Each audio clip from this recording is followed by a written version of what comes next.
Bonjour à tous, bonjour à toutes et bienvenue pour cette vidéo un peu spéciale car le reste de la vidéo sera consacré à une interview que j'ai donnée à la SNCF ou plus exactement au pôle mixité de la SNCF qui pratique ce genre d'interview avec des personnes qu'ils pensent être inspirantes sur ces questions de mixité et de diversité. Mais avant ça, deux, trois petits mots. Tout d'abord, on est aujourd'hui le 30 décembre à l'heure où j'enregistre cette vidéo. Donc bonne fin d'année et bon réveillon à tous et à toutes si vous regardez cette vidéo fin 2023 et excellente nouvelle année 2024 si vous regardez cette vidéo après le 1er janvier. Et enfin et surtout, je viens de réaliser ma quatrième et dernière norme de maître international féminin. Donc j'obtiens ainsi ce titre que je convoitais. C'était un objectif de vie, c'est un objectif que je m'étais fixé à atteindre en 2024. On est encore en 2023, mais je l'ai déjà réalisé. Donc vous pouvez mesurer à quel point je suis heureuse et satisfaite de ce titre et je voulais partager cette joie et ce bonheur même avec vous bien évidemment. Donc maintenant place à l'interview, juste un petit mot sur la technique. Il y a eu un problème de flou de caméra. Alors je sais pas si c'est le flou de l'effet background qui s'est projeté sur mon visage, mais par moment on voit pas du tout mon visage flouté, censuré involontairement, mais j'espère que ça sera quand même plaisant à suivre, d'autant plus que il n'y a aucun problème audio. Bref, je vous laisse en compagnie de cette interview. À bientôt, ciao. Alors, pour ce qui est de du parcours qui t'a mené à ta transition, est-ce que tu peux nous dire comment ça s'est passé? Quel a été ton chemin? Est-ce que ça a été difficile, douloureux? Comment ça a été, accepté? Bah, déjà par toi-même, enfin voilà, c'est un sujet sur lequel en fait on en entend beaucoup, parler, mais c'est rare de pouvoir échanger avec quelqu'un qui a pu, qui est passé par cette expérience-là. Ouais, alors c'est rétrospectivement, je comprends. Alors peut-être avec des biais aussi, parce que quand on regarde dans le passé, on a forcément le prisme du présent, les lunettes du présent qui parfois distordent un peu la réalité passée. Mais rétrospectivement, je me dis que j'ai toujours été trans. Hem, quand j'ai des photos de moi de 6-7 ans en robe, grossièrement maquillée, avec mes parents qui étaient pas du tout, pas du tout friendly, hein. C'était juste, je prenais les trucs de mes grandes sœurs, et cetera. J'avais une éducation, je viens d'un milieu, on va dire intellectuel de gauche, mais quand même famille catholique, donc j'étais pas du tout dans un milieu queer ou je ne sais quoi, mais Mmh. c'était déjà là. À l'école, j'étais celle qui était l'intermédiaire entre le groupe des garçons et le groupe des filles. Par exemple, je sais pas, tu prends une classe comme le CE2 où c'est très genré, tu as les garçons d'un côté qui trouvent que les filles c'est nul, tu as les filles de l'autre côté qui trouvent que les garçons ça pue et c'est méchant. Et moi j'étais la personne qui pouvait faire le pont entre les 2. Quand, un garçon devait parler à une fille, il passait par moi, quand une fille devait parler à un garçon, il passait par moi elle passait par moi et cetera. Donc ça, il y a toujours eu ça et puis après, à la puberté, jusqu'à très tard, je pensais que, ben, j'étais un garçon parce que c'était ce que tout le monde me disait, mais je pensais aussi que, tous les garçons regrettaient de ne pas être une fille, par exemple.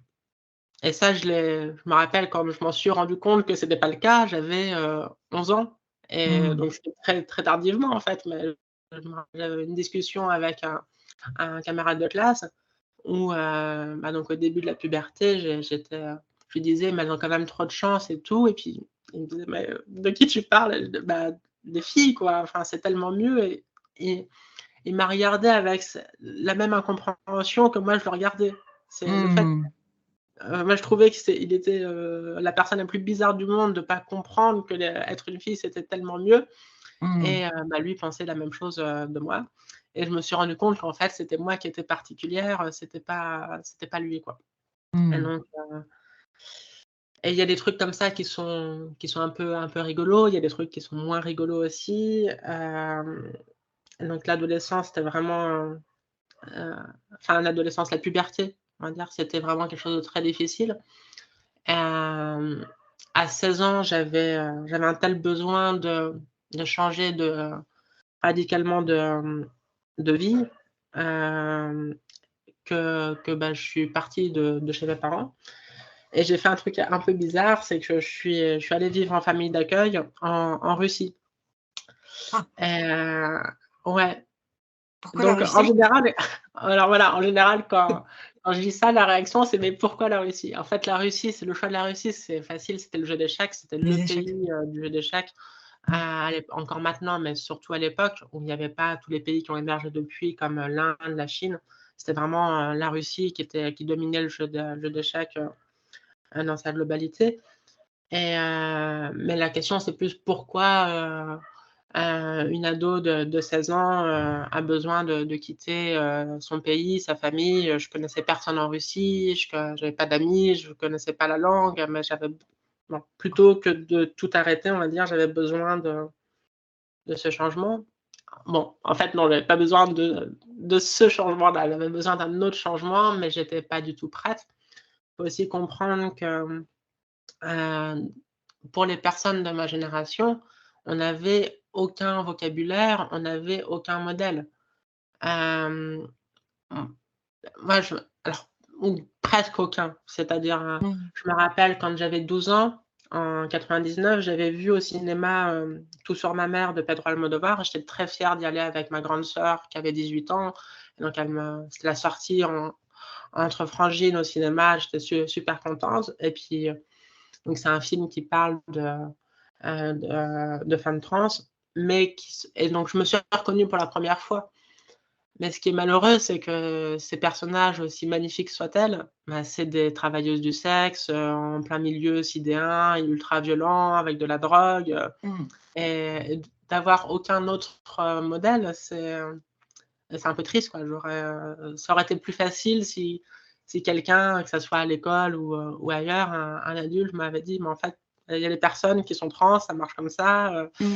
et c'est pas grave et c'est bien et on peut transitionner» et puis, et c'est voilà. Ça aurait simplifié un peu mon parcours. Hem et donc après à 18-19 ans, j'ai vraiment envisagé de transitionner, mais à l'époque, pour moi, donc qui n'avais pas fait d'études, qui était déjà entraîneuse de jeux d'échecs, mon quotidien, c'était de donner des cours dans des écoles, souvent des écoles privées, c'était de donner des cours à des enfants. Ça me paraissait impossible de transitionner tout en continuant à jouer aux échecs, mais j'avais pas d'autre métier, Mmh. qui me tentait. Le métier, des personnes trans à l'époque, c'était travailleuse du sexe, hein, il y avait pas beaucoup d'autres alternatives. C'était pas un métier que je me sentais prête à faire. Mais tu veux Heu, dire, pardon, je te coupe, mais oui, que bien sûr. c'était impossible parce que dans ta représentation, c'était impossible ou c'est parce qu'il y avait personne dans cet univers-là qui avait, fait ce Alors, parcours, ou la c'était interdit dans des règles? Enfin, c'est pourquoi est-ce que c'était impossible? la 1re personne trans dont j'ai entendu parler dans le jeu d'échecs, c'était une Allemande, Annemarie Meyer, qui avait un très bon niveau avant sa transition, qui a arrêté de jouer aux échecs pendant 15 ans pour transitionner, au calme, qui a Mmh. repris la compétition en 2003. Elle est devenue championne d'Allemagne et moi j'avais fait un stage en Allemagne, à cette époque et donc bah, tout le monde en parlait parce que ça avait fait, scandale, quoi et d'autant plus scandale que, ben, elle-même, on en revient à ça, pour transitionner, avait été travailleuse du sexe, c'était connu. Et donc, bah, quand j'étais ado, c'était, la seule modèle que j'avais, la seule rôle Mmh. modèle que j'avais, c'était, cette femme qui avait quasiment pu jouer après parce elle était devenue championne d'Allemagne. Ça avait fait scandale, tout le monde en parlait, en des termes plus que péjoratifs Mmh. et donc, c'était un peu, ça me donnait pas envie, quoi, de devoir transitionner pendant 15 ans pour peut-être, plus tard pouvoir rejouer aux échecs de manière sporadique en me faisant insulter à chaque tournoi. C'était pas c'était pas mon plan de carrière. Hem et Donc donc, c'était l'un ou l'autre, quoi, en somme, pour toi, il y l'un ou avait l'autre pas. et puis il y avait le facteur de l'argent aussi. Transitionner, ça coûte cher. Mmh. Alors maintenant, il y a des choses qui sont remboursées, en France en tout cas. Mais en gros, à l'époque, c'était 50 000 €.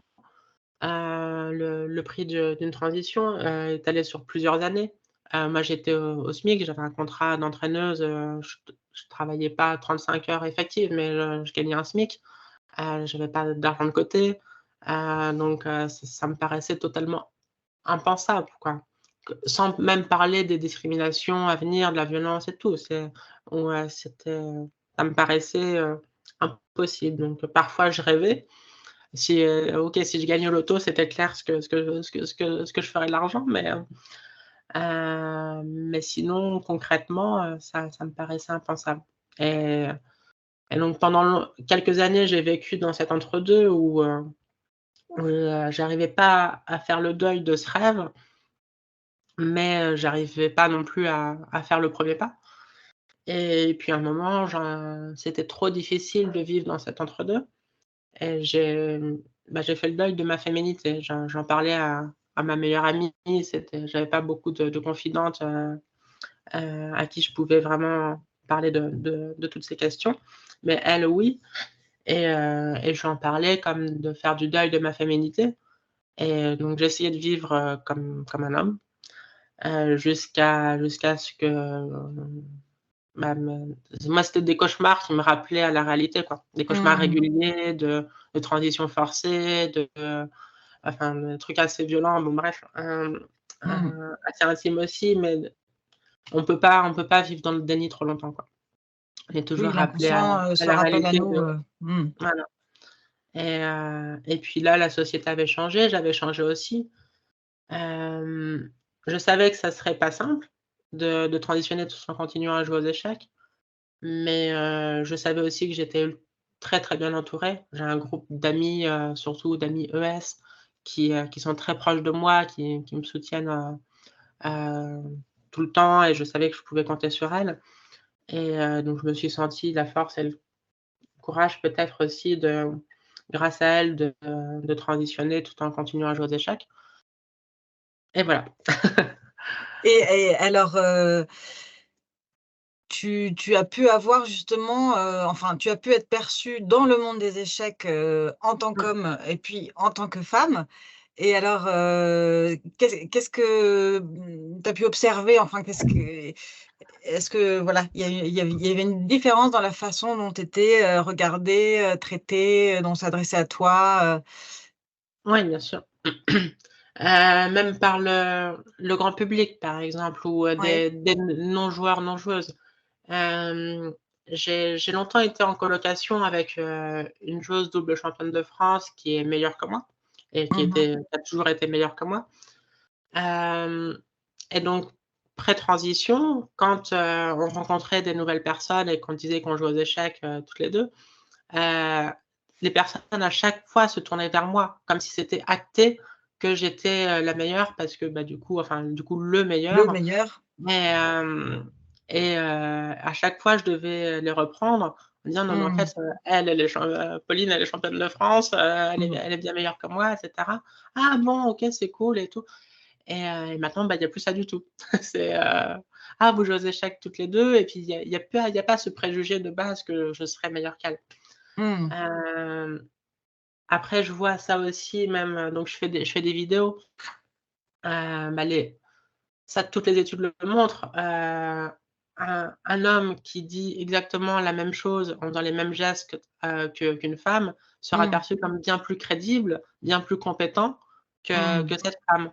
Même au niveau de la voix, moi je fais un travail, d'orthophonie pour avoir une voix plus féminine, Mmh. ça se fait pas naturellement avec les hormones, mais on sait que plus une voix est aiguë, moins elle est Ouais. perçue comme crédible. Mmh. Donc il y a toute cette perte de crédibilité. Il y a aussi, Hem, ce ce côté, quand je rencontre, un homme, par exemple, et que je lui dis que je joue aux échecs, il y a toujours ce côté challenge. «Ah, tu es joueuse d'échecs? Bah, viens, on fait une partie, je suis sûre que», «Non, non, non, tu es sûre de rien, mais je vais gagner, promis, je vais gagner». Mais il y a voilà, il y a c'est intéressant de vivre, ce qu'on sait, parce que tous ces petites histoires de préjugés ou quoi, on les lit partout. mais Oui. de les vivre de l'intérieur, c'est une expérience particulière, ouais. Mmh. Et alors, donc j'ai vu que la Fédération internationale des échecs avait, avait interdit, la compétition des femmes transgenres, dans le, enfin en tant que femme quoi. Mmh. Et alors ça je trouve ça, enfin ça m'a vraiment surprise parce que autant on peut dire que pour les compétitions sportives physiques, il bon, ça peut s'entendre qu'il y a une différence de, musculature, d'ossature, de force et cetera. Enfin et encore j'imagine que c'est à débattre, mais bon, comme ça de prime abord, on peut se dire: «Oui, il peut y avoir une certaine logique». Mais donc là, il s'agirait de dire que, le cerveau d'un homme n'est pas le même que celui d'une femme et que donc il y aurait une forme d'inéquité, d'inégalité dans le fait qu'un ancien homme, puisse jouer avec les femmes. C'est en fait, c'est ça. Est-ce que c'est ça le message, qui est Non. transmis? Moi, je crois que la 1re chose à expliquer, au public, c'est pourquoi il y a des compétitions qui sont, séparées aux échecs. Oui, Alors oui. il faut déjà savoir que la plupart des compétitions sont mixtes et en genre et en âge.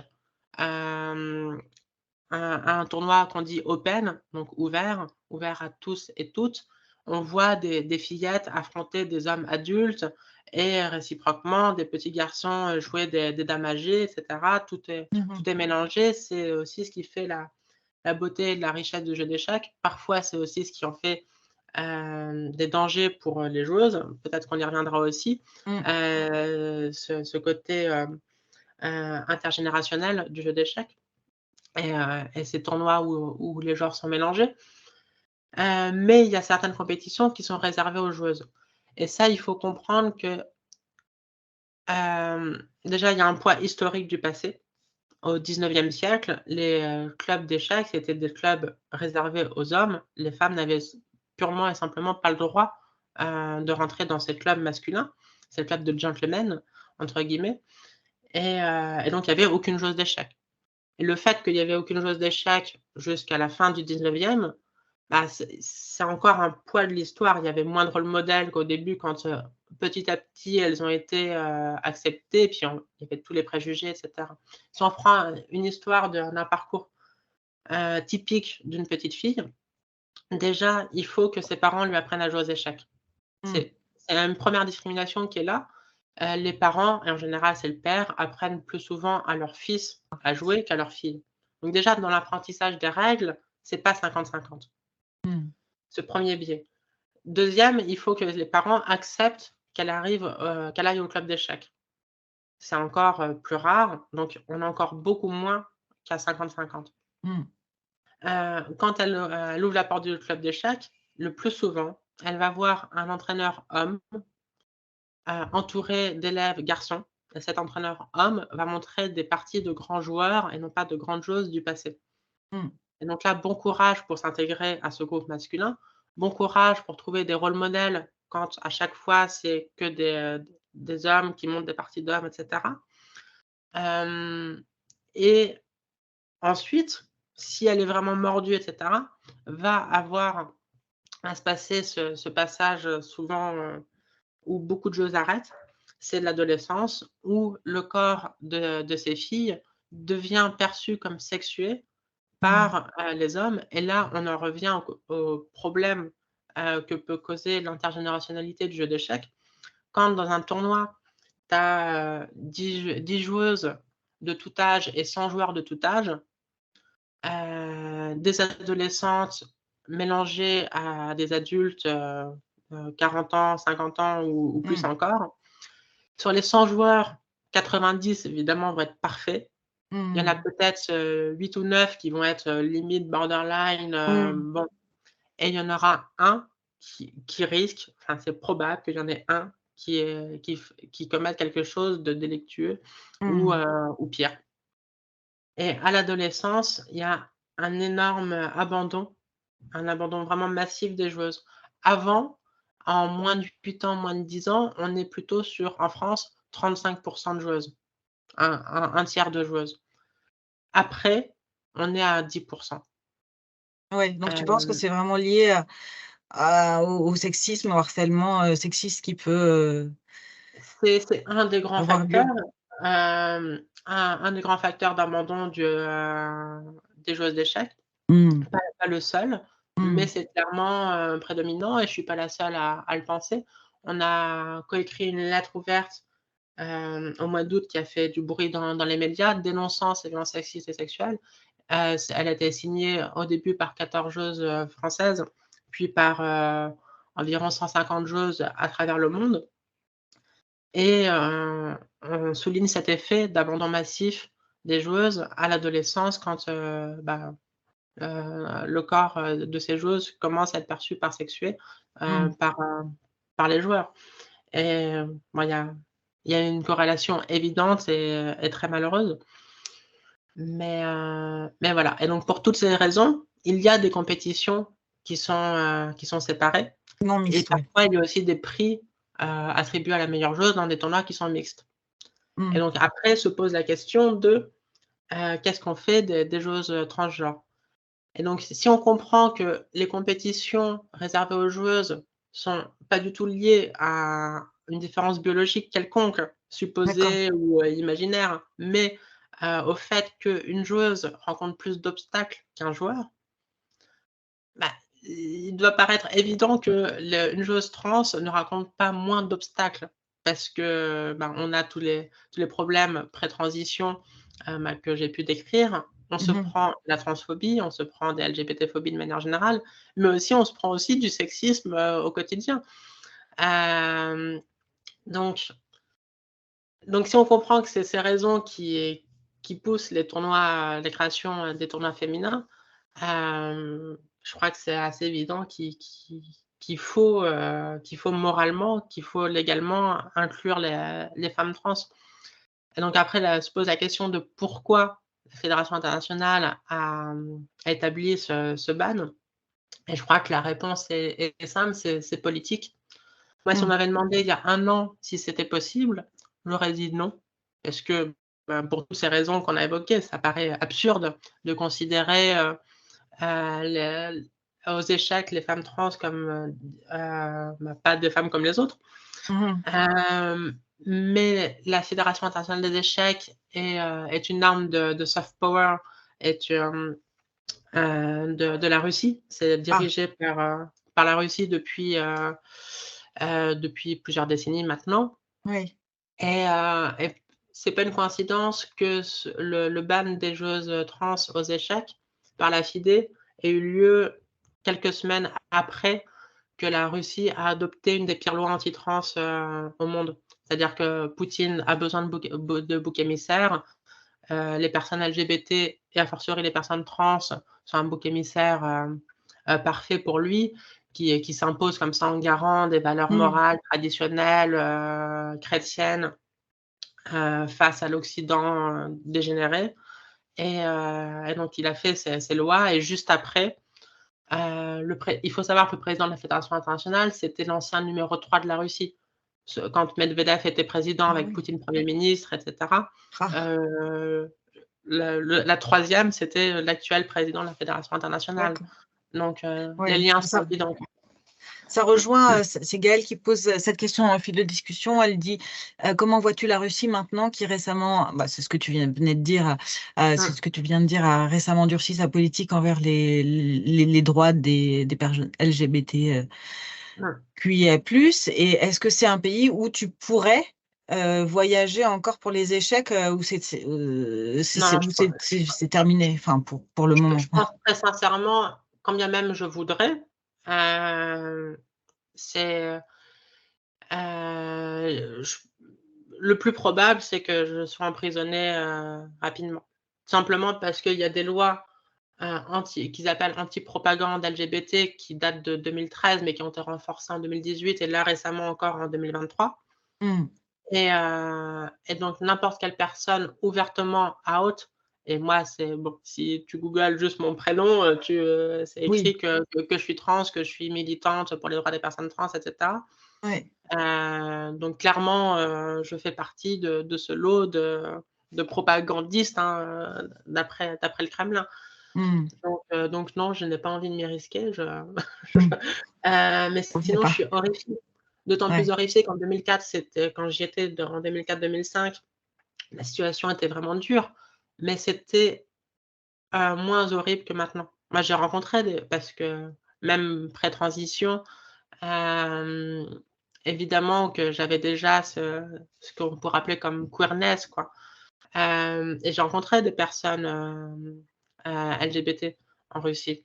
C'était très difficile, mais c'était voilà, juste en passant un an comme ça, en discutant en tant qu'ado, bah, on en Mmh. venait à faire des coming out, à parler de ça.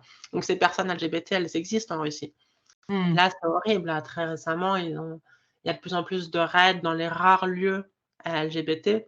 Il y a eu des raids à Saint-Pétersbourg, à Moscou, dans les rares bars, où il y avait encore Mmh. quelques endroits, et c'est des raids, l'armée qui arrive, qui fiche tout le monde et enfin, Ouais, c'est c'est très dur, très ouais. inquiétant, très Mmh. inquiétant. Alors pour en revenir, en Europe, ben, toi qui connais maintenant bien ce milieu-là, ce monde-là, qu'est-ce que tu penses qu'il faudrait faire pour, encourager davantage de mixité? Est-ce que c'est une histoire d'éducation, à la base? Enfin, tu parlais du fait, de la transmission dans le cercle familial, mais en gros, est-ce que tu aurais une série de mesures si tu devenais présidente de la fédération, par exemple? Qu'est-ce que tu ferais? Et je te pose la question aussi parce que justement nous, on a cette même problématique. Mmh. Quels sont les leviers qu'on peut activer pour encourager, plus de mixité dans nos domaines? Ouais, alors c'est, une question, heu, très difficile à répondre en 30 secondes. Il y a 2 approches féministes qui sont radicalement opposées et les 2 sont intéressantes. Mmh. Moi, j'ai des amis, très féministes qui vont dire: «Il faut plus de tournois réservés aux joueuses». Parce que ça crée de l'émulation, parce que cet environnement safe, permet aux joueuses de s'épanouir. Hem, mais à l'opposé, j'ai des amis pas moins féministes qui vont dire: «Au contraire, il faut plus de mixité, il faut arrêter de faire croire aux joueuses et surtout aux jeunes joueuses qu'elles joueraient à un jeu différent de celui des garçons et il Mmh. faut plus de tournois mixtes» et cetera. Moi, je suis un peu entre les 2. Je crois que pour Mmh. chaque tournoi, pour chaque mesure, il faut vraiment peser le pour et le contre. Par exemple, pour des championnats de France jeunes, je serais pour que, ces championnats qui sont aujourd'hui séparés, soient mixtes, mais qu'on continue à donner, le prix de la championne de France à la meilleure joueuse. C'est ce qui se passe en Espagne. Alors pourquoi je serais pour ça? Parce que, comme ça, les filles peuvent jouer sans peur de perdre leur titre, de championne de France, peuvent jouer pour le titre en mixte et c'est en Espagne comme ça et il y a eu, ben, là, encore cette année, une joueuse qui a gagné le titre de champion mixte, donc de championne mixte d'Espagne. Hem et aussi il y a pas cette discrimination où quand on rentre dans un tournoi et qu'on voit que les joueuses sont d'un côté, les garçons de l'autre. Ça peut renforcer des préjugés. Mmh. Mais après il y a un travail sur plein de choses et je pense aussi, pour finir sur l'aspect mixte ou pas, je pense qu'il y a Mmh. des tournois réservés aux joueuses qui doivent perdurer parce que justement ça crée, la non-mixité choisie peut être, peut être vraiment, Façon de gagner une confiance, arme, ouais, une ouais, arme pour obtenir l'égalité femmes-hommes, ouais, in fine. ouais. Après, il y a un travail sur, les parents, il y a un travail sur les entraîneurs, il y a un travail sur les arbitres, sur tous les dirigeants, dirigeantes. Il y a énormément de choses qui viennent du haut. Il faut médiatiser également nos championnes. Là, je suis très contente que la championne de France je suis un peu déçue que ça soit pas moi, mais je suis très contente que la championne de France, c'est Mitra Jazipour, une femme incroyable qui vient d'Iran, qui a été, bannie par la fédération iranienne pour avoir joué une compétition internationale sur hijab, qui est venue en France, hem, il y a 5 ans, qui a obtenu la nationalité française, récemment et donc qui, à sa première participation au championnat de France, est devenue championne de France. Du coup, son histoire a été médiatisée et ça, on a besoin de ça, on a besoin Mmh. de rôle modèle. Il faut Je remercie aussi, Netflix pour avoir, fait cette série, The Queen's Gambit, le jeu de The la Queen's dame, Gambit. Oui, incroyable, oui, qui permet, en passant par l'imaginaire, de changer ses préjugés et que quand on pense à jeu d'échecs, on puisse penser à joueuse d'échecs et non oui, pas seulement aux joueurs d'échecs justement soviétiques, vieux blancs, forcément blancs également et cetera. oui. Donc Est-ce il que y a plus justement, pardon, après, The Queen's Gambit, le jeu de la dame sur Netflix, tu changé, t'as senti quelque chose, changer, frémir? Parce qu'on dit souvent que la pop culture finalement permet une accélération, bah, du ouais, changement en fait, est-ce que tu as oui. perçu ça? Ouais, alors moi, je l'ai perçu même, dans ma vie de tous les jours. C'est-à-dire que, je vais chez le coiffeur, je dis que je suis joueuse d'échecs. Avant The Queen's Gambit, c'est OK et maintenant, c'est waouh! Donc il y a ce côté blâme qui est assez Ouais, plaisant. ouais, Mais sinon, il y a eu un effet sur internet. Les ouais. sites de jeux en ligne avant et après The Queen's Gambit, ça n'a rien à voir. Alors après, il y a eu Mmh. aussi le confinement au même moment, donc c'est difficile de savoir ce qui est, à mettre au crédit de The Queen's Gambit ou, au crédit du Covid. Mmh. Mais oui, il y a eu un réel impact sur le jeu d'échecs.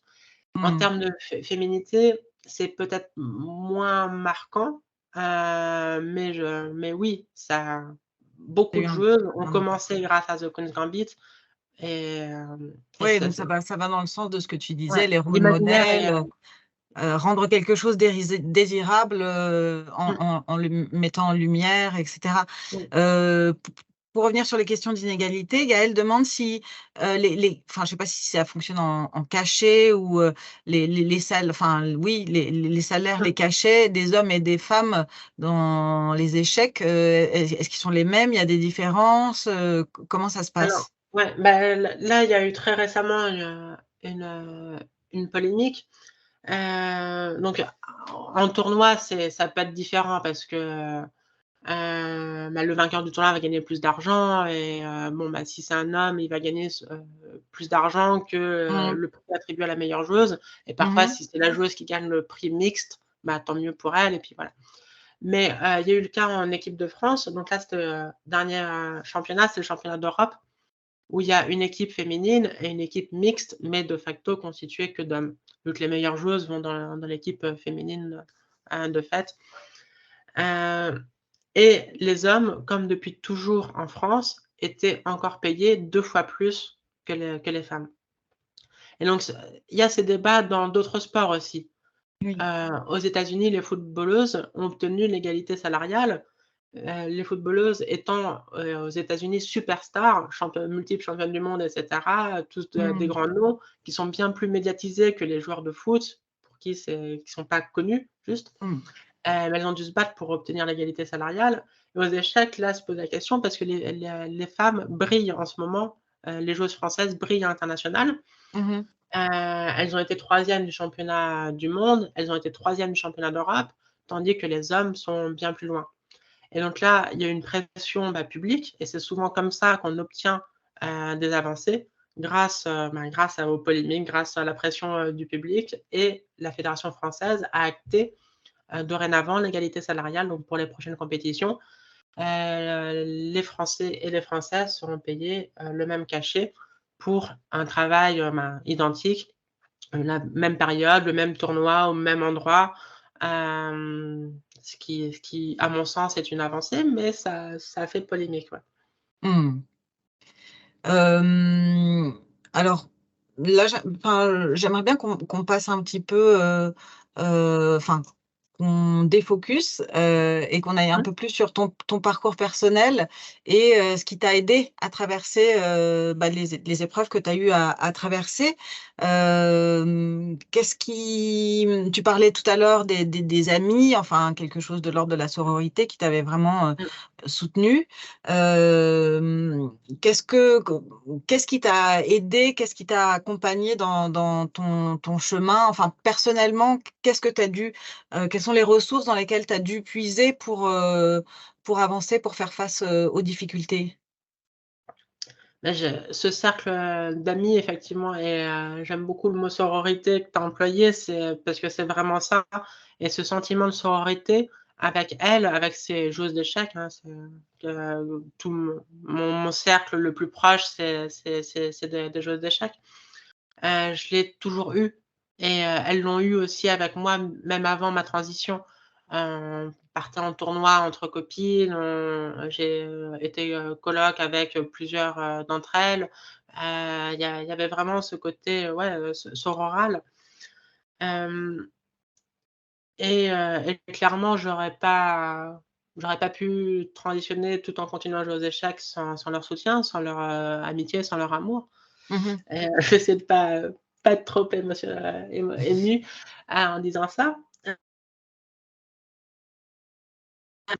Mais, il y a eu pas seulement ce cercle proche, cette famille choisie. Mmh. Il y a eu le soutien d'autres joueuses quand j'ai fait mon coming out. Donc comme toute personne trans un peu publique, bah, je me prends beaucoup de harcèlement, surtout en ligne, Mmh. mais également énormément de soutien et c'est un soutien qui était nécessaire, salvateur pour moi d'avoir des joueuses que je connaissais pas, enfin que je connaissais de nom, mais pas intimement, Mmh. à l'étranger, bah, prendre la parole publiquement pour me défendre. À Mmh. chaque fois, c'est, quelque chose de très très émouvant Mmh. et donc ça venait, principalement des joueuses, des femmes, mais également de certains joueurs, même si la plupart étaient restés silencieux, on va dire. Hem et après un exemple, parlant de soutien et hem, de solidarité entre joueurs, joueuses d'échecs, là j'ai en début janvier, donc très prochainement, j'ai, une opération prévue, mon opération de chirurgie de féminisation du visage et c'est quelque chose qui coûte assez cher et donc j'avais pas les ressources financières pour, me la payer, mais pour moi, c'était quand même nécessaire de l'avoir, là. Je ne pouvais plus d'attendre et j'ai fait un GoFundMe, donc une cagnotte en ligne, hem et je pensais que peut-être en 3 mois, j'allais réussir à réunir les fonds de manière compliquée et tout et finalement en 3 jours, la cagnotte a été atteinte et c'est quasiment que des joueurs et des joueuses qui ont donné. Et donc Mmh. évidemment, ben, c'est la plus belle preuve d'amour, quoi et Oui, d'acceptation. Donc oui, ça doit faire chaud au cœur. il y a des difficultés, c'est clair, mais également beaucoup de soutien, Ouais. beaucoup d'affection et heureusement, ouais. Et en toi, comment est-ce que toi, tu t'es aidé toi-même? Hem, C'était un long processus. Moi, ce qui m'a beaucoup aidée, c'est toutes les lectures, tous les visionnages de films, de documentaires. Hem, je suis je suis quelqu'un d'assez intellectuel qui a besoin de vraiment comprendre corporellement quoi, physiquement tout avant d'agir. Hem et donc ouais, ça m'a tout ce qui est, bah, tout ce qui a lieu, tout ce qui a trait à la transidentité, en termes de fiction, en termes d'essais, tout ça, je l'ai lu avant de passer le cap et ça m'a beaucoup aidé, tous ces témoignages et je sais à quel point, hem, on a besoin de rôle modèles, à quel point c'est nécessaire, c'est salvateur d'avoir des personnages trans dans des séries, dans des films, qui soient joués par des personnes trans, Mmh. pour que des personnes trans plus jeunes puissent s'identifier à elles et à eux. Hem, ouais, Mais je trouve ça intéressant parce que je viens de te demander quelle était ta force et tu viens de bah, c'est de les autres. Non, de c'est vraiment c'est reparler les autres. de ce qui t'a été apporté Ouais, mais de l'extérieur. Mais, moi, je sais pas, quand tu me parles, je dirais, ben, tu vois, il faut faire le courage, par exemple, c'est le courage que enfin, bon, je dis ça, je non, non, juste comme je suis ça. d'accord avec toi, je suis d'accord, mais c'est peut-être un peu cliché, mais je crois vraiment que ma force, c'est les autres. Je l'ai déjà dit à une autre interview où, Mmh. souvent quand je raconte mon histoire, on dit: «Ah, on me parle de bravoure, de courage» et non, Mmh. je suis remplie de gratitude envers toutes ces personnes qui m'ont accompagnée, qu'elle soit Mmh. avec qui je sois intime ou pas, parce que sans elle, j'aurais jamais pu, quoi. Mmh. Et est-ce que justement parmi toutes ces personnes, il y en a une où enfin, est-ce qu'il y a un conseil qu'on t'a donné qui t'aurait marqué, vraiment aidé, et que tu pourrais, et ben, nous communiquer à nous aussi? Hem,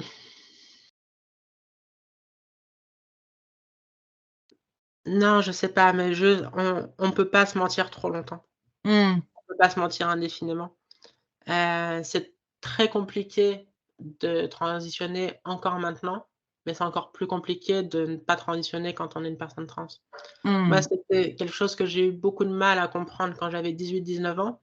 Je pensais qu'on devenait trans à partir du moment où on entamait un processus de transition. Mmh. J'avais pas compris ce côté identitaire de justement l'identité de genre. Je pensais que le genre, c'était quelque chose que purement performatif, quoi, à partir du moment où on commençait une transition, ben, on devenait trans. Et en fait, j'ai compris que rétrospectivement que je l'étais déjà. Mmh. Et ça, on peut pas se mentir, enfin, on peut essayer de vivre dans le déni un peu, mais pas Mmh. pas Ouais, pas ad vitam aeternam. ouais.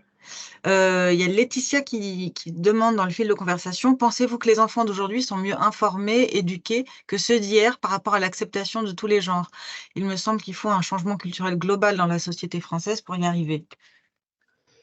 Ça Alors bouge ou pas à ce niveau-là? globalement, oui, c'est-à-dire qu'avant, si on reprend il y a 15, il y a 20 ans quand j'étais ado, ouais, plutôt bien 20 ans maintenant, hem, personne personne n'était vraiment allié. C'était pas la transidentité, c'était quelque chose que tout le monde aimait pas trop, mais il y avait pas non plus, de haine, haine pure et dure, pure et simple, envers les personnes Oui, trans. C'était personne n'aimait ça, mais on n'en parlait oui, pas trop et du coup, il y avait pas ce côté haineux. Maintenant, c'est bien plus polarisé. C'est-à-dire que oui. globalement, la majorité des personnes, en France en tout cas, Mmh. à Paris, peut-être a fortiori, sont plutôt alliés. Donc si je croise un jeune dans la rue et que Mmh. je fais mon coming out trans, a priori, je me dis que les stats sont avec moi, cette personne va être alliée. Mmh. Mais il y a aussi des personnes pour qui c'est devenu un sujet, central dans leur vie, la haine envers les personnes trans. Et ça, il y avait pas du tout avant. Il y avait pas du tout avant. Donc c'est bien plus polarisé, mais globalement, ça va nettement mieux évidemment. Mmh. Moi, parfois, je suis tellement surprise, des différences de mentalité, même dans le sport de haut niveau, par exemple. Moi, j'ai encore ce complexe qu'ont beaucoup de sportifs trans, de mon âge, pour être accepté, cette règle sacro-sainte non écrite, mais que pour être accepté en tant que femme, quand on est trans dans le sport, il faut surtout ne jamais gagner. Et Ah cette oui. peur de gagner, je l'ai vécue. Ben, par exemple, il y a la sportive trans la plus connue au monde, c'est Lia Thomas, une nageuse, qui est l'exemple donné par tous les transphobes pour dire: «Ah mais vous voyez bien que le sport féminin est en danger et cetera, il faut interdire les sportives». C'était pas une nageuse qui a gagné les JO ou les championnats du monde ou les championnats des États-Unis même. Elle a Mmh. gagné une compétition universitaire dans son état. Et en fait, elle a un niveau, relativement moyen quoi, enfin, Mmh. de championne universitaire de son état. C'était Mmh. pas, une superstar et c'était il y a 3 ans et encore maintenant, c'est l'exemple qui est donné tout le temps. Et elle s'est pris un torrent de haine, mondial et donc ça, forcément, ça joue pour beaucoup d'entre nous Mmh. et même parfois en mode reproche de: «Bah, ouais, mais en même temps, tu as gagné». Moi, je sais que j'ai eu cette peur parfois. Alors évidemment, c'est une question de niveau aussi, je veux pas me trouver des excuses, mais donc là, en 2023, il y a 3 championnats de France, en partie très rapide, en partie rapide, en partie lente. En partie lente, j'ai été éliminée en quart de finale par la future championne, mais en partie, de blitz, partie très rapide, en partie rapide, à chaque fois, j'ai fait le tournoi en tête, avant de m'écrouler sur la fin et de terminer vice-championne de France. Et je sais que ça jouait cette peur de gagner. Mmh. Parce que là, en terminant vice-championne, ça a fait à peine de remous que le fait Oui, que je moins de sois bruit, trans. oui. Je sais Mmh. que si j'avais gagné, c'était, des articles dans toute la presse conservatrice, Mmh. heu et heu une personne transsexuelle, et cetera. Bon, je veux même pas imaginer les titres de journaux qu'il y aurait pu avoir. Ouais. Et ça, en parlant avec des joueuses, des sportives plus jeunes, il y a pas du tout. J'ai parlé avec, Alba Diouf, qui est une Oui. sprinteuse qui aurait le niveau pour concourir aux Jeux olympiques si elle était acceptée. Ouais. Je lui ai posé la question, «Mais toi alors Alba, ton rêve c'est de participer aux JO, mais est-ce que tu rêves de les gagner?» Et j'étais persuadée qu'elle allait me répondre un truc: «Bah non, parce que j'ai trop peur de la haine». Mmh. Et elle était là: «Bah évidemment que si je peux jouer, c'est pour gagner. Moi je suis totalement légitime. Je suis Mmh. valide en tant que femme, je suis valide en tant que sprinteuse, donc si je Mmh. concours, c'est pour gagner». Et je fais: «Ah Mmh. OK, tu me Mmh. donnes une leçon de vie alors que tu as 15 ans de moins que moi, mais ouais Ouais. d'accord». C'est, Oui, c'est vrai qu'il y a on sent quand même qu'il y a des barrières qui sont tombées, avec, bah, tout ce travail qui a été fait et mmh, que les plus jeunes, ont pas la même, les mêmes blocages, les mêmes peurs, ouais. c'est sûr que quand on est dans un environnement, on est marqué par lui et donc si l'environnement a évolué, bah, voilà, la façon de Ouais, et exactement. là, je vois dans le fil de discussion, mes filles ont 14 et 18 ans et le genre leur importe peu. Chacun a le droit d'être comme il veut. Mmh. Et c'est bon, alors là, c'est des filles qui sont dans une école alternative, mais globalement, enfin moi, je pense à mon fils, bon, je pense que c'est des sujets, voilà, c'est tout à fait OK pour Ouais, lui et donc ça, ouais, ouais. c'est source d'espoir, bien qu'il y ait en même temps, moi, j'ai l'impression qu'il y a, plus il y a une mise en lumière et le côté, voilà, l'autre côté qui a peur, il y a un côté réactionnaire, qui se durcit et donc on parlait de la Russie tout à l'heure, mais bon, il y a un petit peu des 2 quoi. C'est une période, un peu particulière. Tout à fait. Il y avait une question qu'on n'avait pas, évoquée ou peut-être un peu, c'est Gaël Pluot qui disait: «Dans les milieux sportifs et notamment aux États-Unis, il y a beaucoup de débats et de positions clivantes par rapport Mmh, aux femmes trans qui intègrent les compétitions sportives, mmh. des femmes cisgenres. Ces dernières dénoncent une inégalité hormonale donnant un avantage aux femmes trans». Bon, c'est le sujet qu'on a Ouais. évoqué, on en a parlé pour les échecs, mais là, donc on est sur la compétition sportive, physique. Mmh. Que répondre à cette personne de manière bienveillante et pour promouvoir l'inclusivité? Ouais, alors il faut comprendre 2 choses. C'est sur l'aspect purement physique alors je suis pas du tout, médecin ou biologiste ou, et peut-être encore moins sportif physique. Mais, j'ai quand même participé à beaucoup de colloques, symposiums et autres, Mmh. sur la transidentité dans le sport.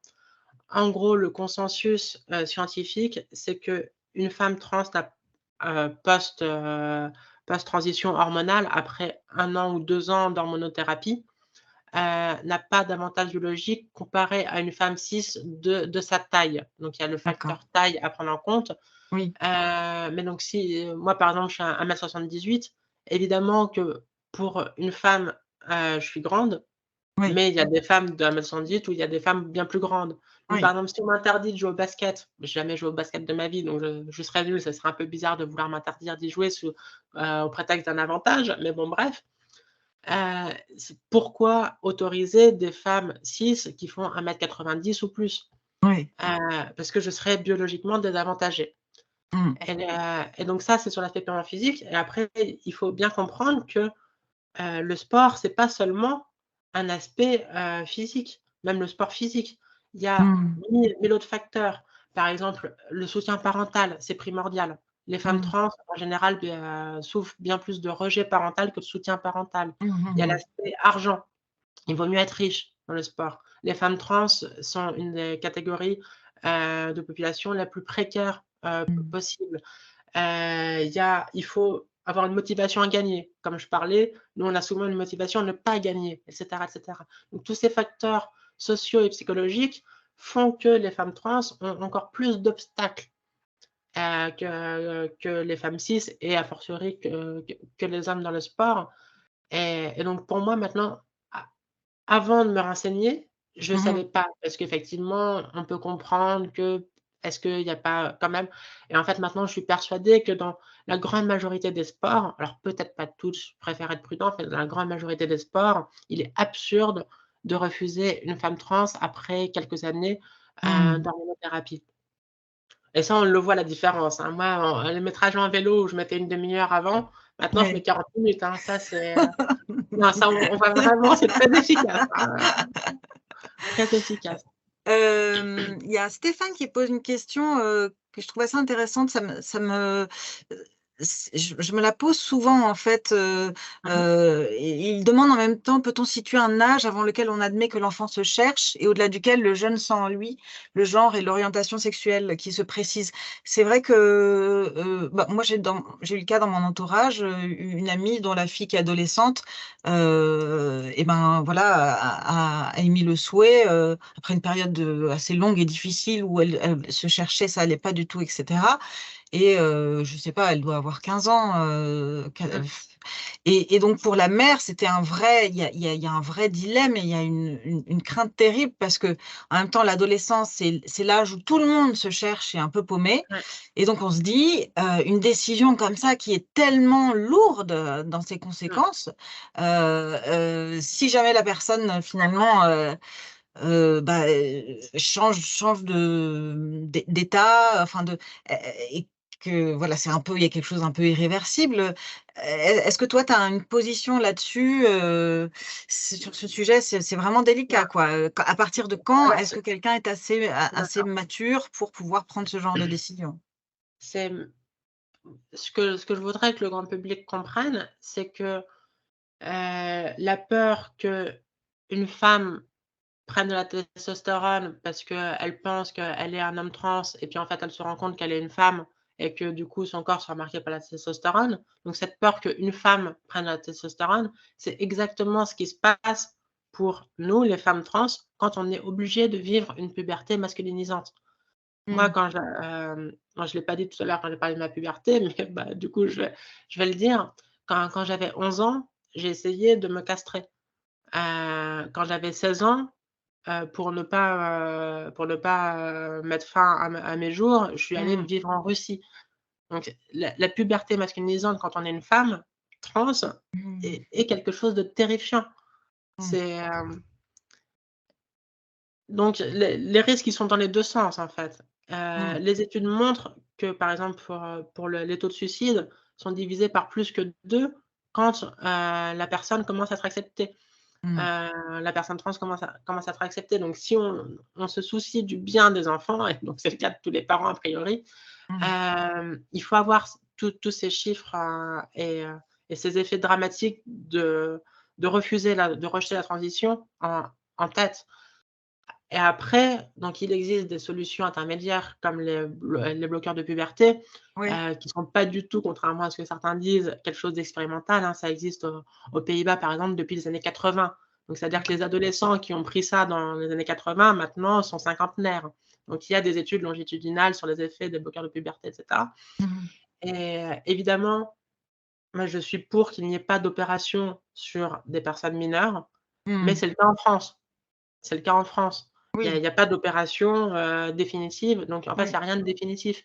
oui. Si une personne prend, des bloqueurs de puberté pendant 1 an ou 2, c'est pas si grave si après elle se rend compte que: «Ah bah non finalement, je suis pas trans» et Mmh.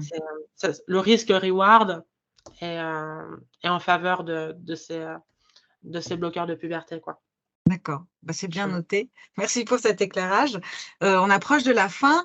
Mmh. Alors on termine toujours par demander, enfin on aime bien se constituer une petite, notre médiathèque, Ouais. inspirante. Et donc, là, par exemple dans le fil, il y a Laetitia qui parle du documentaire Petite fille. Je ne sais pas si c'est un documentaire, j'imagine. Je ne sais pas si ça tu le connais? C'est sur Arte apparemment. Mais est-ce que toi tu aurais, Ouais. bah, soit une personne, un livre ou un film. Alors, tu nous as parlé tout à l'heure du film de, Almodovar, mais est-ce que Mmh. tu aurais, voilà, Oui, alors bon, des moi je suis une conseils? grande fan d'Almodovar, mais c'est aussi lié à cette première fois où je me suis reconnue au cinéma. Mais sinon, de manière générale, si vous voulez vous renseigner sur la transidentité, Oui? regardez des œuvres, lisez des œuvres, écrits, réalisées par des personnes trans, et si possible, jouez avec des personnes trans. Maintenant, il y en a plein, et en termes Mmh. de séries, en termes de films. Mmh.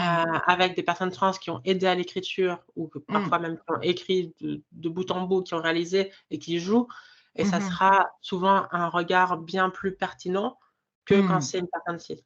Il y a même des réalisateurs que j'aime beaucoup par ailleurs, quand ils parlent de transidentité, j'ai vu des échecs. Je pense à Laurence Anyways de Nolan, que j'adore Xavier Dolan de manière générale. Je Mmh. déteste ce film et c'était vraiment un côté cringe, alors que je pense qu'une Mmh. personne cis peut l'aimer. Moi, je comprends que ça ça va pas, ça sonne faux et tout, quoi. Mmh. Donc D'accord. voilà, c'est mon conseil. OK, eh ben, on note bien. Merci beaucoup d'avoir pris le temps, d'échanger là pendant cette heure. C'était hyper enrichissant, et bah, je te souhaite, un joyeux anniversaire avec une journée à l'avant en avance. Merci. Vous pouvez suivre Yosha sur sa elle a une chaîne YouTube. Je ne sais pas si c'était sur d'autres, sur des réseaux Ouais, sociaux ou, YouTube et Twitter, mais bon, voilà, donc si vous voulez c'est apprendre beaucoup les d'échecs, hein, échecs, là pour le coup. ou, si vous avez autour de vous des personnes qui ont envie de, et ben, de plonger là-dedans, n'hésitez pas. Bah, merci encore Yosha et Merci à puis, toi, merci belle à fête, tes de associations. fin d'année à toi et puis à tout le monde. Pareillement, Au pareillement. revoir. Au revoir.